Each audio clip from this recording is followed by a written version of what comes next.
سرکار دو عالم صلی اللہ علیہ وسلم اعلان کیا، اب کریڈٹ نہیں مل رہی نا ابو سفیان کو، مسلمان تو ہو گیا، فرمایا کوئی ابو سفیان کے حویلی میں داخل ہو گیا اسے امن ہے، کوئی بیت اللہ میں داخل ہو گیا اسے امن ہے، فرمایا جو اپنے گھروں میں دروازے بند کر کے گھر میں رہ گئے ان کے لیے بھی امن ہے، اس کے لیے بھی اعلان اللہ کے رسول نے کر دیا۔ اور باقی قبیلے والے بڑے بڑے سرداروں کے دل میں ڈر تھا کہ یہ وہ محمد ہے کہ ہم نے یہاں سے انہیں نکالا تھا، آج تو بدلے لے گا، اونٹنی پر سوار ہے، حضرت اسامہ بن زید رضی اللہ تعالیٰ عنہ بچہ پیچھے بیٹھا ہوا ہے، ایک حضرت علی ابو العاص جو زینب کا لڑکا ہے وہ بھی ساتھ، بچے ہیں چھوٹے بیٹے ہیں وہ بیٹھے، اللہ کے رسول صلی اللہ علیہ وسلم کی داڑھی مبارک اونٹ کی کھجاوی کی لکڑی کے ساتھ لگ رہی ہے، سر جھکا ہوا ہے۔ جب بیت اللہ میں داخل ہوئے خالد بن ولید سے کہا اس گیٹ پر ہو، جو گیٹ اس وقت تھے نا آج بھی ہے، لیکن نام نہیں تھے اور آج اس کے نام ہیں۔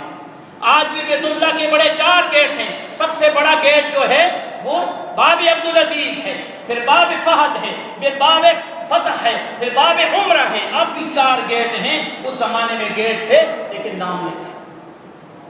اللہ کے رسول صلی اللہ علیہ وسلم نے خالد بن ولید سے کہا اس طرف تم چلے جاؤ، دوسرے سے کہا ادھر سے چلے جاؤ، رسول اکرم صلی اللہ علیہ وسلم وہاں انہوں نے چھیڑخانی کی تو خالد بن ولید کے ساتھ 2 صحابہ شہید ہو گئے، تو خالد بن ولید نے بھی تو تلوار اٹھائی، جب اٹھایا تو 20 کے 20 مار دیے، اتنے جذباتی تھے خالد بن ولید۔ اللہ کے رسول نے سختی سے منع کیا کہ میں نے کہا کسی کے ساتھ چھیڑخانی نہیں کرو، اللہ کے رسول نے کچھ بھی نہیں کیا، لیکن نے خود کیا، ہمارے 2 صحابہ کو پہلے شہید کیا، پھر میں مجبور کر میں تلوار اٹھائی، 20 کو میں نے اتار کیا۔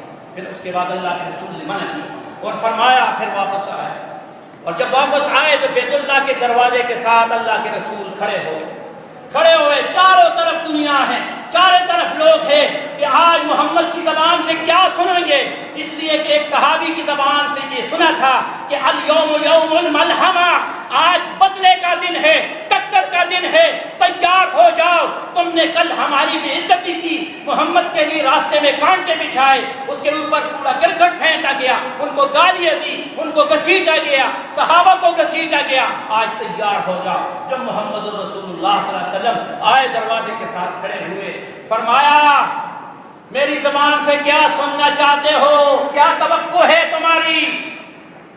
فرمایا سارا نقشہ ہمارے سامنے ہے، لیکن تو رحمت للعالمین ہے، تو رحمت للعالمین۔ پھر اللہ کے رسول نے وہ ساری انداز سامنے رکھی، فرمایا یاد ہے بلال اسی مکے میں تم اس کو گھسیٹتے تھے، میری سمیہ کی آنکھیں نکال کر دی، زنیرہ کی آنکھیں سمیہ کا 2 ٹکڑے کر دیا تھا، سارے مجھے یاد ہے، میرے گلے میں چادر ڈال دیا تھا، میں جب سجدے میں گیا تم اون کی اونچی میرے اوپر پھینک دیتے تھے، اس مکے سے تم نے ہمیں نکال دیا، اور آج محمد سن لو بدلہ لینے کے لیے نہیں آیا، آج محمد اسی دروازے پہ اعلان کر دیا کہ میں نے سب کو معاف کر دیا، لا تصریب علیکم اليوم، جس طرح میرے یوسف بھائی نے اپنے بھائیوں کو معاف کیا، آج محمد نے تمہیں معاف کر دیا۔ جب یہ اعلان ہوا ادھر سے لوگ بھاگ کے آتے، ادھر سے بھاگ کے آتے ہیں، ادھر سے بھاگ کے آتے ہیں، اشہد ان لا الہ الا اللہ اشہد ان محمد عبدہ رسول، کلمہ پڑھتے پڑھتے رب کائنات نے فرمایا میرے محبوب میں نے وہی سورت وہاں نازل کیا رمضان 6 تاریخ کو، اذا جاء نصر اللہ والفتح ورأیت الناس یدخلون فی دین اللہ افواجا، میرے محبوب ان قریب اسلام میں پے در پہ فوج داخل ہوں گے، کامیابی تمہیں ملے گی۔ دیکھو نا کیسے فوج داخل ہو رہی ہے، کوئی ادھر سے دوڑتا ہے، ادھر سے دوڑتا ہے، کوئی ادھر سے دوڑتا ہے، سارے اسلام میں آ گئے۔ اس کے بعد محمد رسول اللہ صلی اللہ علیہ وسلم نے فرمایا میں نے بہت کچھ یہ کاٹ دیا بیچ میں، آخری مرحلے تک آؤں،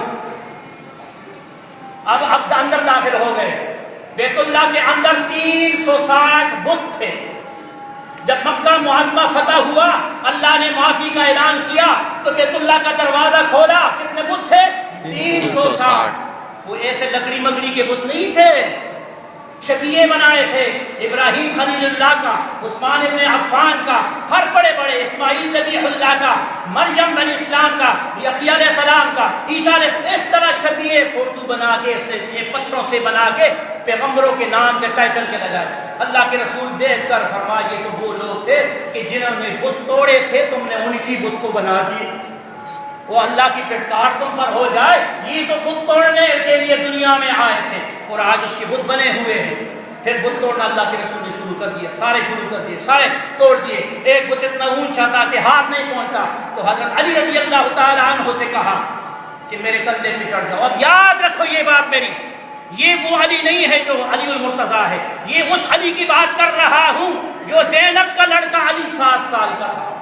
اللہ کے رسول نے اپنے اس نواسے کو کندھے پہ چڑھایا کہ بیٹا اس کو یہیں سے گراؤ دو۔ یہ وہ علی ہے، یہ علی نہیں ہے جس کو تم غلط دعوے اور غلط انداز پہ پیش کر رہے ہو۔ علی المرتضیٰ رضی اللہ تعالیٰ عنہ ہمارے آنکھوں کا نور ہے، دل کا سرور ہے، لیکن اس بات یہ نہیں ہے۔ یہ بت سارے ٹوٹ گئے، اللہ کے رسول باہر آئے، پھر اعلان کیا بلال کہاں ہے؟ بلال ایک کونے میں بیٹھا ہوا تھا، بلال آ جاؤ۔ بلال آ گئے۔ اللہ کے رسول میرے لیے کیا حکم ہے؟ فرمایا بیت اللہ کے چھت پہ چڑھ جاؤ، آذان دے دو۔ رب العالمین بیت اللہ میرے پاؤں کے نیچے آئے گا۔ فرمایا انسان کی عظمت بڑی ہے بیت اللہ سے بھی۔ بلال رضی اللہ تعالی عنہ اب چھت پہ، چھت تو مت نیچے جیسے تھا، بلال کو اب چھت پہ چڑھا رہے ہیں، چڑھ رہے ہیں، تو بلال جوتا اتار رہا ہے۔ رب کائنات کے محبوب نے فرمایا بلال آج جوتا بھی نہیں اتارنا، جوتوں سمیت بیت اللہ کی چھت پر جا کر پہلی آذان دے دو۔ جوتوں سمیت دیا، آذان دی۔ آذان کہاں سے شروع ہوتی ہے؟ بس یہ تو یاد رکھا کرو، یہ تمہارا اچھا عقیدہ ہے، بس اسی کو سمجھتا ہوں۔ آذان ختم کس بات پہ ہوتی ہے؟ لا الہ الا اللہ۔ اس سے پہلے اگر کوئی پڑھا جائے تو صحیح نہیں ہے نا؟ اب آپ کی یہ دعوے کر لیں کرو۔ آذان کلمہ اللہ کے نام سے شروع ہوتا ہے اور ختم بھی اللہ کے نام پہ ہوتا ہے۔ محمد کو درمیان میں رکھا ہے اس لیے کہ میرے محمد تیرے ساتھ کوئی چھیڑخانی کرے گا تو اللہ پہلے اس کو ادھر سے تھپڑ مارے گا، تیرے ساتھ کوئی بات میں چھیڑخانی کرے گا تو لا الہ الا اللہ ادھر سے اللہ تھپڑ مارے گا، تو میں نے درمیان میں رکھ دیا۔ لا الہ الا اللہ محمد الرسول اللہ، لا الہ الا اللہ محمد الرسول اللہ۔ بلال چھت پہ چڑھے، اللہ اکبر کی ندا بلند ہوئی۔ فرمایا مکے والوں آؤ ذرا دیکھو غلام کو، یہ وہ بلال ہے جو تم تکتے ہوئے ریت پر اس پر لٹاتے تھے، سینے پر چٹان پتھر رکھتے تھے، اور عرب کے بڑے بڑے سردار اس سے نفرت کرتے تھے کہ ان کے بالوں کو دیکھو، ان کی ہونٹ کو دیکھو، ان کی چہرہ کو دیکھو، لیکن اللہ کی نظروں میں آج بلال کا مقام دیکھو کہ بیت اللہ کی چھت پہ دیکھ کے آذان دے رہا ہے۔ یہ تو چھت پہ کھڑے ہو کر آذان دے رہا ہے، اور جب گلیوں مکے کے گلیوں میں چلتا ہے تو ان کی پاؤں کی آہٹ، جوتوں کی آواز جنت میں مچلتی ہے۔ جس کو محمد نے سینے سے لگایا وہ جنت کا وارث ہے، اس کا چہرہ کیسا بھی ہو، اس کے بال کیسے بھی ہو، اس کے ہونٹے کیسے بھی ہو، لیکن دل ان کا سفید ہے، چہرہ اس کا کالا ہے۔ اور انگریزوں کا چہرہ سفید ہے، دل کالے ہیں، ان کے دل کالے ہیں۔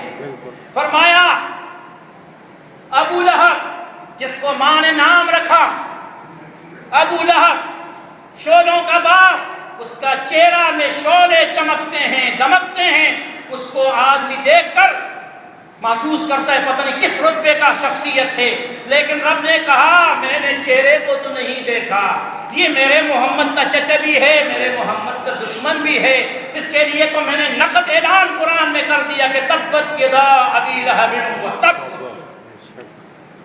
ابو لہب چہرہ چمکتا ہے لیکن جہنمی ہے، بلال تیرا چہرہ سیاہ ہے لیکن جنت کا تو وارث ہے، تمہیں محمد نے سینے سے لگایا، اور تیرا تعلق اور محبت کا تعلق دنیا میں کوئی نہیں توڑ سکتا۔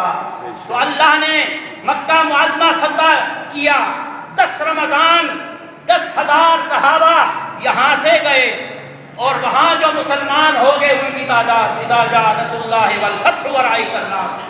پروردگار عالم سے دعا کرو کہ اللہ تبارک و تعالی ہمیں صحیح طریقوں میں مسلمان بنائے۔ کوئی ذوق شوق باقی ہے یا نہیں آپ کا؟